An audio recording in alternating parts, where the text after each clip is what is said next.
Yes, guys, what's going on? Sham here from Be Real Boxing / Be Real TV. Please make sure you subscribe to both channels. Okay, Be Real TV is where I do the podcast, and Be Real Boxing here we're going to talk about boxing. So I wanted to actually touch on this fight between Tyson Fury and Ngannou. I don't know how you pronounce his name, so I'm going to butcher it. But I've seen him fight.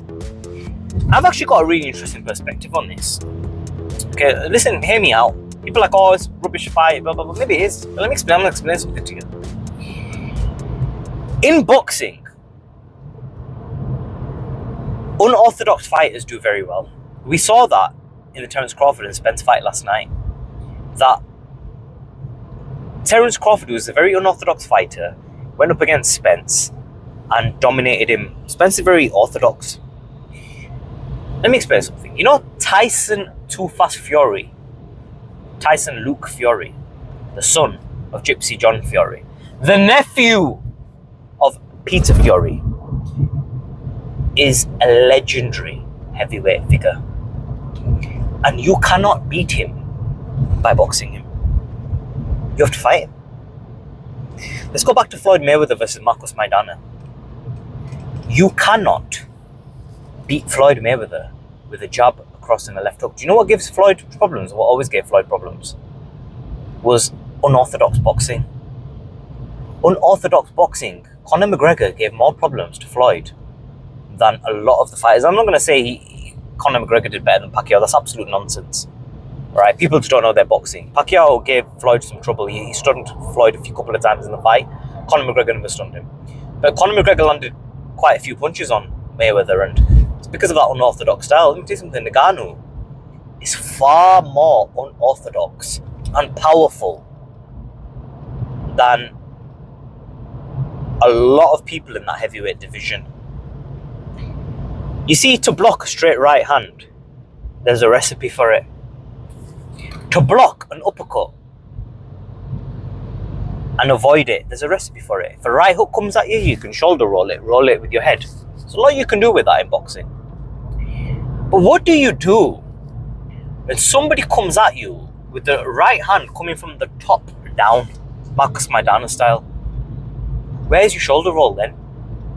And this is what I'm saying to you. Listen to this when I say this. I actually think it's going to be an interesting fight, this. I think that for the first 3 to 5 rounds, I think Tyson Fury is going to have a lot of trouble. I think he's going to underestimate Ngannou.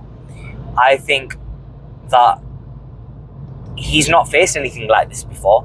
I think it's extremely difficult to prep for someone like him. And if Ngannou comes out, I don't know if I'm pronouncing his name right, swinging for the fences, I think Tyson Fury could get hurt. I think it's a possibility. People think I'm completely crazy. But I think as great of a fighter as Tyson Fury is, Tyson Fury performs much better against orthodox fighters because he has the boxing prowess, the deep embedded boxing knowledge. So let's say, for example, as an example, let's say Anthony Joshua faces Tyson Fury. Well, Anthony Joshua, he's going to work behind a jab. He's going to throw a right hand. He's not going to load on it too much. He's going to throw a left hook to the body. He's going to work on damaging Tyson Fury's shoulders, Tyson Fury's organs. He's going to try wear Tyson Fury down. And there's going to be, orthodox footwork. What's Tyson Fury going to do?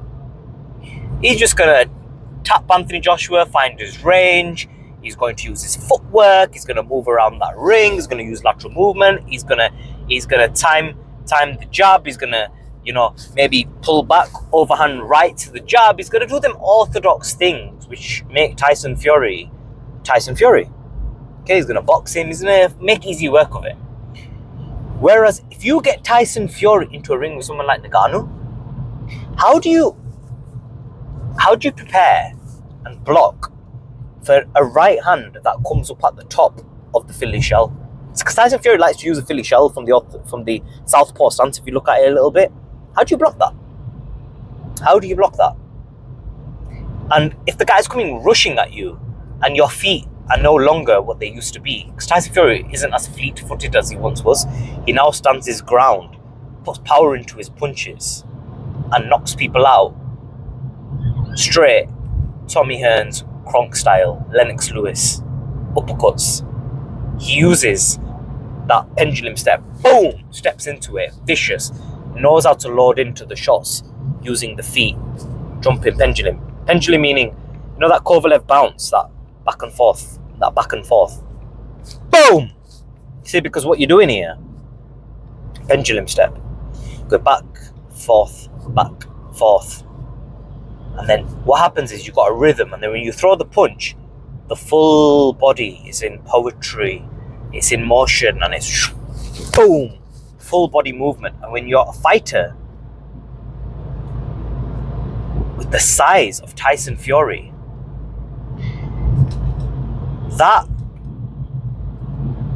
amount of weight into the punch is going to knock you flush out. And this is what Tyson Fury's been doing. He's been putting his weight into his jabs. He's been putting his weight into his punches. That's why he's been coming in heavy, because when you're doing a pendulum, you're moving up and down like this, and you're moving back and forth, and you're jumping into your punches with obviously sufficient defense as well. It's not like he doesn't know what he's doing. He'll throw the jab. So like, just do one hand at a time, right? So he'll throw the jab like that, throw the jab at you. What he will do, he'll put this right hand up, tuck his chin right down, then he'll throw the jab. Bang. And the thing about it is this: he's putting weight into these punches, which are giving him the knockouts. But the problem is, you're no longer a fleet-footed boxer. And I think that's going to be a problem for him against Ngannou. Do I think Tyson Fury is going to lose? No. I think he's a superior boxer.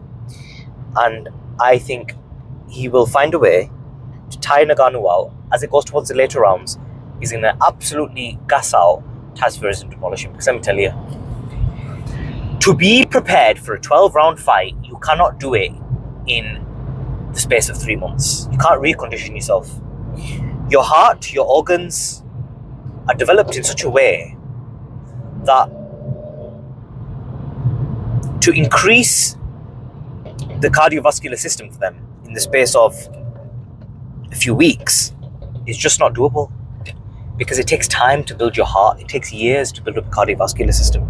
That's why when amateurs go into the pro ranks, they don't instantly jump in to a 12-round fight, because they can't do it. They have to build the stamina over months, years. Yeah, build up years, building up 3 rounds, 6 rounds, 10 rounds, 12 rounds, 15 rounds back in the day.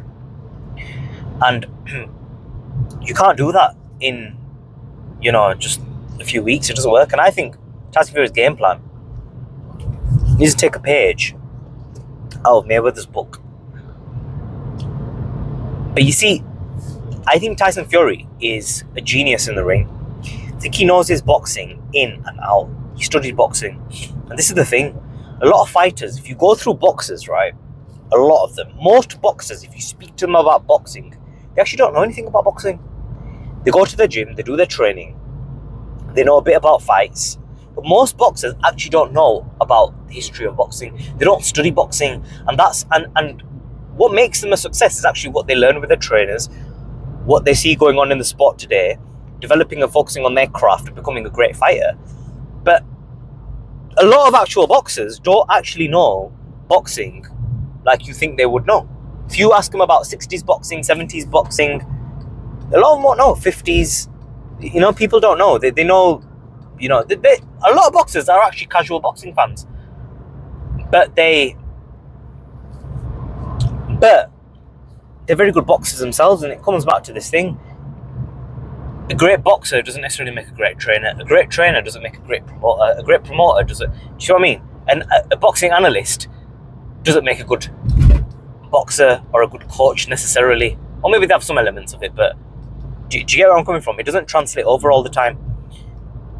But for a boxer, he needs to know his boxing. He absolutely has to know his boxing. Because if you don't know Ali's pullback counter, if you don't know Philly shell that exists, if you haven't studied it, if you don't know that there is such a thing as a spear jab to the left bang, if you don't know about shoulder rolls, if you don't know about rotating your head to avoid shots, if you don't know about different footwork styles, switch hitting, and all these. You should at least know about it. You should know what fighters there were. You should know how Joe Louis used to generate his power. You should understand how Mike Tyson used to generate his power on the inside, how Joe Frazier used to block using his arms. You should understand about Sugar Ray Robinson, how he would use his jab to set up left hooks, uppercuts, how he'd confuse people thinking that a left hook is coming to the body and then he'd launch up at the top with it. You should know all these things, because only then can you pick out and create your own arsenal of weaponry. That's what Tyson Fury does. Ngannou is going to be completely oblivious to any of this. He's not going to understand boxing like Tyson Fury. But sometimes knowledge can be too much, and sometimes what you know can work against you. And my point I'm making is Tyson Too Fast Fury, Luke Fury, Gypsy King, right, aka UK Man Down, right, aka the Kronk Gypsy Master in Tyson Too Fast Fury, right, out there partying, chilling with the man them, right? Tyson Fury's a G as well, man. Man just goes out, parties, comes. And this is the thing about boxing as well, you know, like I was looking at Anthony, sorry I'm going off a bit on a tangent here, but you know, I was looking at Anthony Joshua. He's training so hard, giving everything in the gym, and he's putting it all on the line as Anthony Joshua. He's really trying to, but you know, sometimes, I'll tell you now, you know, people who just don't give a fuck, pardon my language, who just don't care. Them fighters, sometimes in life and in the ring, it actually works for you because you're not fearful. You don't have that anxiety. You don't think too much into things. You could take it a day at a time. Whereas if you're constantly concerned about what's going to happen, the outcome, it takes a mental toll on you. You're focusing, you're trying so hard that you don't have the ability to just chill and relax and just let it go. And I think Tyson Fury, I think he lets go a bit too much when he goes to these parties and stuff and chills out. But anyway, it's what it is, yeah. Tyson Fury, in my opinion, one of the reasons that he's a success is because he's not as concerned, he's not as hyper, he doesn't have a fear of losing, which makes him very dangerous. Because I was into the cricketer Imran Khan talking about the brain can only handle one concept. You can't handle winning and losing. If you focus on losing, you will probably lose. If you focus on winning, you will win. If you focus on not losing, sorry, let me rephrase that. If you focus on not losing, you won't capitalize on the opportunities that become available. And I think that this is the case with Anthony Joshua, is because he's trying not to lose, he's missing out on opportunities that become available. That's the difference between a winner and a loser, is that I'm not saying Anthony Joshua is a loser, pardon me, I don't want to be disrespectful at all, that's not what I'm saying. Anthony Joshua, of course, is a winner, but I feel like a part of him has been taken out since the Andrew Ruiz loss, because he's now focused on not losing rather than winning. And if you have that mindset, it's extremely difficult. And someone of Anthony Joshua's stature, he needs to focus on that. But anyway, we're regressing here, going on to a completely different topic. Where I was going with this is that Tyson Fury, he has that ability to be able to switch off and not care. But in the ring, he can remain focused in, and he has that sort of I don't give a shit style, and he'll just go in and leave it on the line. And I think that this was actually lacking from Tyson Fury at a point. I think after the Klitschko fight, I think he was very scared of losing that stature, and because, you know, it would kind of, I suppose, what it would do, if Tyson Fury faced Klitschko in the rematch and lost, it would discredit him from the initial win that he had, which I think would have played a role on his mind. And I think that was also a catalyst as to why the rematch didn't happen with Klitschko. I think that Tyson Fury has morphed into an all-time great. I think this Ngannou fight is going to be very interesting. I like it because I don't think anybody else in the heavyweight division stands a chance against Tyson Fury. I don't know where Tyson Fury is at mentally. I don't know if physically he is going to be as good as he once was. I really don't know. But I think that Fury is an all-time great.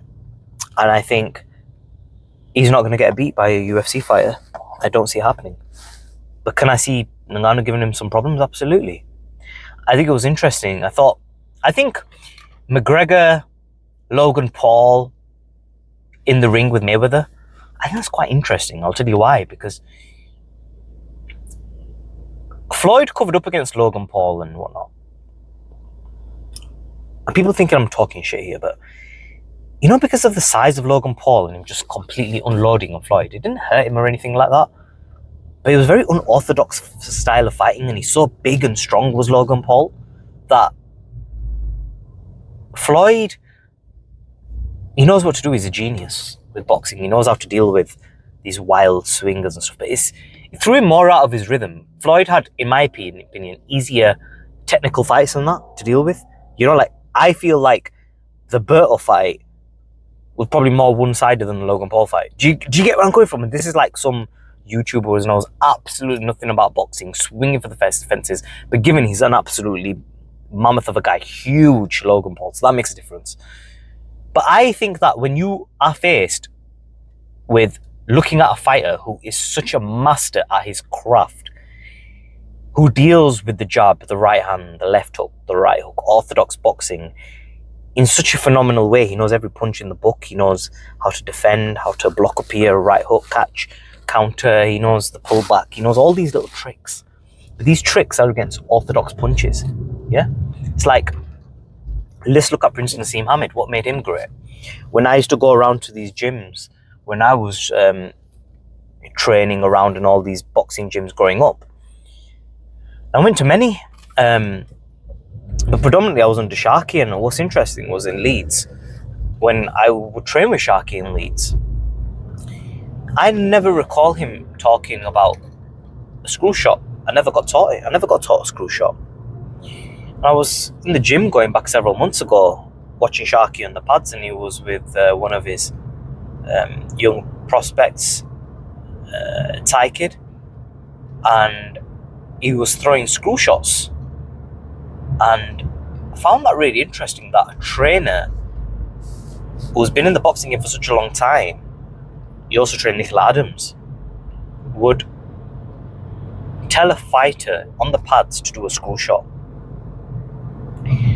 You know, and that screw shot, where does it come from? It comes from Prince Naseem Hamed, the legend.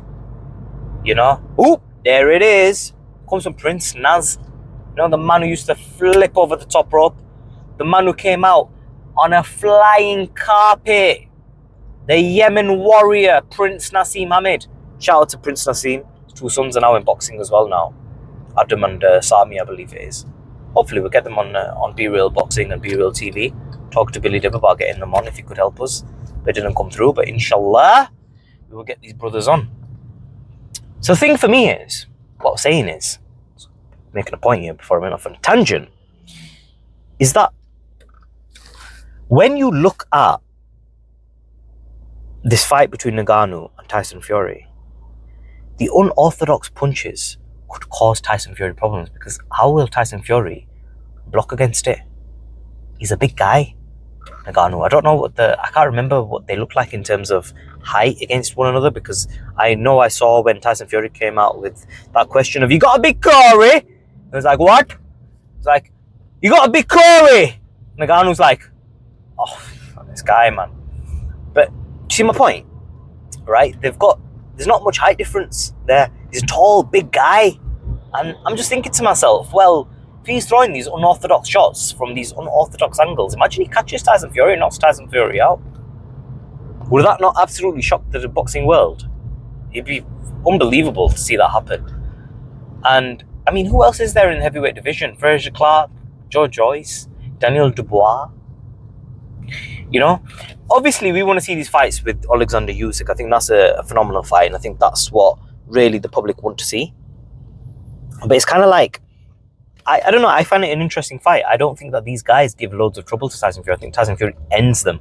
The Usyk's too small, but it would make for a very interesting matchup, and that's the fight we want to see. But apart from that, we've seen Deontay Wilder. I think, you know what, let's see this fight.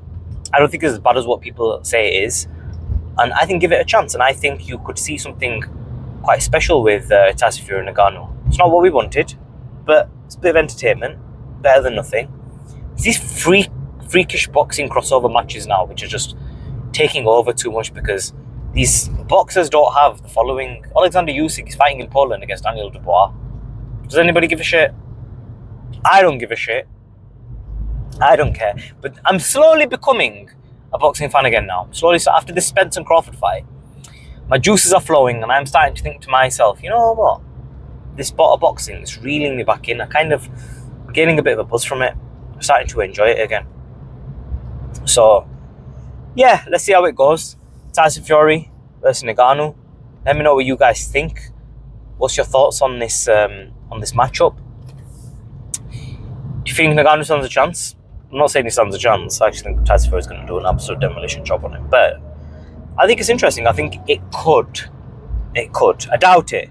But it could make for an interesting matchup. And I think if Ngannou comes in throwing some good punches, does a decent job, and then just throw some wild punches, really goes for it, I think anything's possible in that squared circle. And if Tyson Fury gets hit up on the side of the head by Ngannou and it's a good loaded punch with some heavy hands, I'm telling you, crazy stuff happens in boxing, and you never know what could happen. It's boxing at the end of the day, and somebody who hasn't got anything to lose, just coming in, raw dog, boom, boom, pow. You know? A lot can happen. So I'm interested in it. I don't mind watching it. I think it's very interesting. Let me know what you guys think. Leave your comments in the section below, and please make sure you subscribe to Be Real Boxing. Do not forget to subscribe to this channel, but also Be Real TV, which is the main channel I would like you to subscribe to, please. Subscribe to that channel, subscribe to this one, and give me your thoughts on this fight between Tyson Fury and Ngannou taking place in Saudi Arabia. If I've made any mistakes, forgive me, because I'm a casual boxing fan now. I'm trying to get re-engaged into the fight game again. It's been a while. Let me know what you think. Catch you all soon. Make sure you subscribe to both channels. You know, it takes you like literally 5 seconds to subscribe to the channel. If you made it to the end of this video, I would appreciate it if you subscribed. So please just do that for me now, and I'll catch you all in the next video. Thank you very much, guys.